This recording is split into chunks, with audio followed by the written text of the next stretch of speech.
Masa penahanan Jessica Wongso tersangka kasus pembunuhan Wayan Mirna Salihin diperpanjang oleh Polda Metro Jaya hingga 30 hari ke depan. Penahanan tersebut diperpanjang terhitung sejak 29 April hingga 28 Mei mendatang. Hal ini dilakukan karena berkas perkara masih diteliti oleh pihak Kejaksaan Tinggi DKI Jakarta. Sesuai undang-undang, jika selama 30 hari ke depan berkas perkara Jessica tidak juga lengkap, maka Jessica akan dinyatakan bebas dari segala tuduhan. Jatuh nanti. Awas jatuh loh.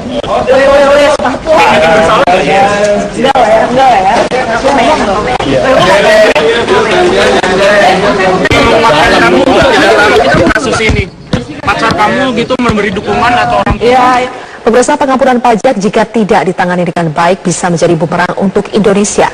Pengampunan pajak berpotensi membawa masuk dana sekitar 500 triliunan lebih. Dana sebesar itu perlu diimbangi dengan instrumen penampungan dana. Jika tidak dipersiapkan, dana masuk itu bisa jadi masalah untuk iklim investasi dalam negeri. Ingin secepatnya menyiapkan instrumen investasi apa yang naik ke tangan harus kita persiapkan apabila arus uang masuk itu benar-benar pada posisi yang berbondong-bondong, yang besar-besaran, baik investasi portofolio maupun investasi langsung. Saya persiapkan Pak Menteri Keuangan melapor. Inilah pesan Presiden Joko Widodo menyambut rancangan undang-undang pengampunan pajak atau tax amnesty yang ditargetkan akan sah pada akhir bulan ini. Nantinya kebijakan tax amnesty membuka kesempatan pendaftaran hingga 31 Desember 2016. Ketua Otoritas Jasa Keuangan Mulyaman Hadad setuju. Dana hasil kebijakan tax amnesty diarahkan ke sektor produktif jangka panjang, misalnya investasi di sektor infrastruktur atau perbankan. Oh iya, karena kan likuiditas jadi longgar. Kalau likuiditas jadi longgar, kan kemudian dana bisa jadi lebih murah. Ya, karena dana bisa lebih murah, kan kredit bisa. Jadi saya kira simpel saja sebetulnya. Yang penting sebetulnya saya concernnya lebih pada begitu uang masuk, bagaimana kemudian bisa teralokasi ke sumber daya yang lebih produktif. Ya. Bukan tanpa alasan, pengamat pajak Justinus Prastowo mengkalkulasi jika dana repatriasi yang masuk ke Indonesia lebih dari 500 triliun rupiah, maka akan berbahaya bagi iklim investasi di Indonesia.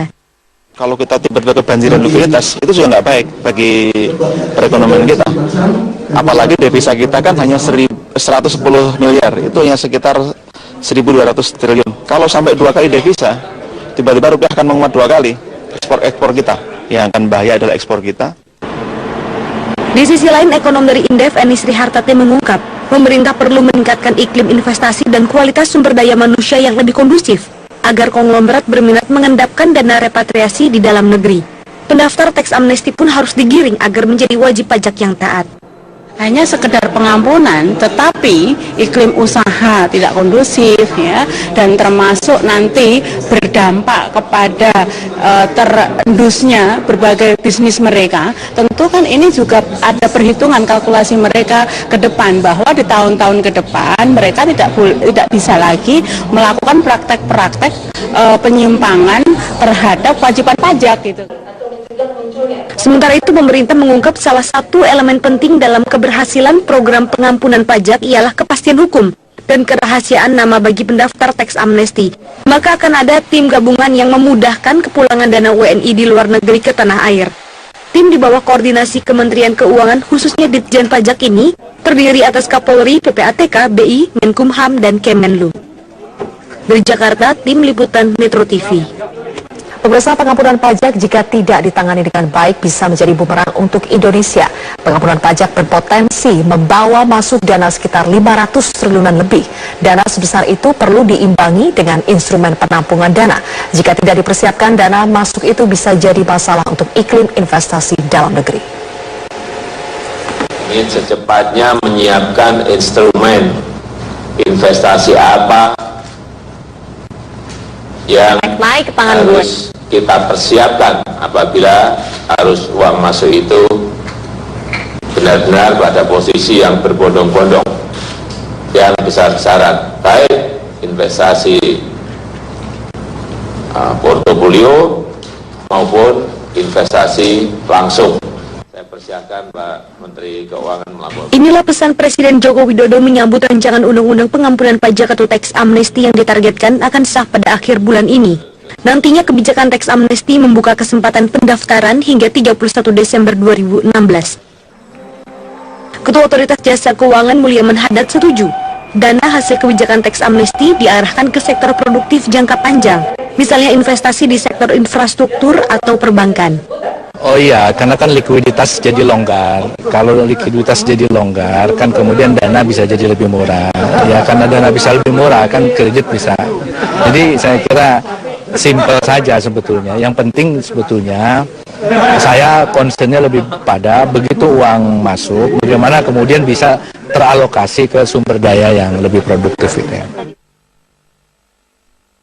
Bukan tanpa alasan, pengamat pajak Justinus Prastowo mengkalkulasi jika dana repatriasi yang masuk ke Indonesia lebih dari 500 triliun rupiah, maka akan berbahaya bagi iklim investasi di Indonesia.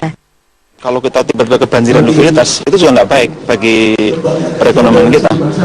Apalagi devisa kita kan hanya 110 miliar, itu hanya sekitar 1.200 triliun. Kalau sampai 2 kali devisa, tiba-tiba rupiah akan menguat 2 kali ekspor kita. Yang akan bahaya adalah ekspor kita. Di sisi lain, ekonom dari Indef, Eni Sri Hartati mengungkap, pemerintah perlu meningkatkan iklim investasi dan kualitas sumber daya manusia yang lebih kondusif, agar konglomerat berminat mengendapkan dana repatriasi di dalam negeri. Pendaftar teks amnesti pun harus digiring agar menjadi wajib pajak yang taat.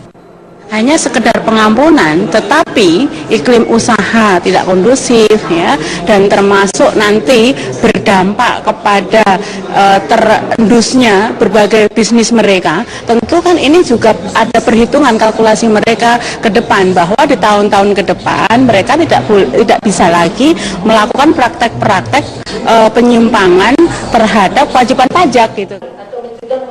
Sementara itu, pemerintah mengungkap salah satu elemen penting dalam keberhasilan program pengampunan pajak ialah kepastian hukum dan kerahasiaan nama bagi pendaftar teks amnesti. Maka akan ada tim gabungan yang memudahkan kepulangan dana WNI di luar negeri ke tanah air. Tim di bawah koordinasi Kementerian Keuangan khususnya Ditjen Pajak ini terdiri atas Kapolri, PPATK, BI, Menkumham, dan Kemenlu. Dari Jakarta, Tim Liputan Metro TV. Pimpinan DPR RI akan segera mencabut surat larangan mengundang Menteri BUMN Rini Sumarno dalam rapat-rapat di DPR. Ketidakhadiran Menteri dalam rapat di Parlemen dinilai justru membuat kinerja Komisi 6 DPR menjadi tidak maksimal. Memang kami sudah rekomendasi Panitia Khusus Pelindo II yang melarang mengundang Menteri BUMN dalam rapat-rapat yang digelar di Parlemen berdampak pada terganggunya koordinasi antara kementerian dengan DPR. Yang terbaru adalah rapat dengar pendapat Komisi 6 DPR dengan Kementerian ESDM pada Senin siang. Rapat yang membahas sejumlah hal penting seperti kereta cepat dan kinerja BUMN yang semestinya harus dihadiri Menteri hanya diwakilkan oleh seorang deputi. Mestinya pimpinan itu tidak membiarkan kondisinya seperti ini. Tidak ada rapat dengan manajemen BUMN. Coba bayangkan nanti kalau turun sudah draft APBNP perubahan, kan tidak bisa itu dilakukan tanpa kehadiran seorang menteri, atau nanti bisa diwakilkan oleh menteri Menko-nya untuk bicara dengan Komisi 6. Ini kan kemudian menjadi tidak dalam hubungan kerja ini menjadi terganggu. Terkait hal ini, Wakil Ketua DPR Agus Hermanto mengatakan akan segera mencabut surat larangan mengundang Menteri BUMN Rini Sumarno dalam rapat di DPR. Langkah tersebut akan dilakukan setelah berkoordinasi dengan pimpinan Pansus Pelindo II. Mungkin tidak terlalu lama lagi juga surat yang intinya melarang Komisi 6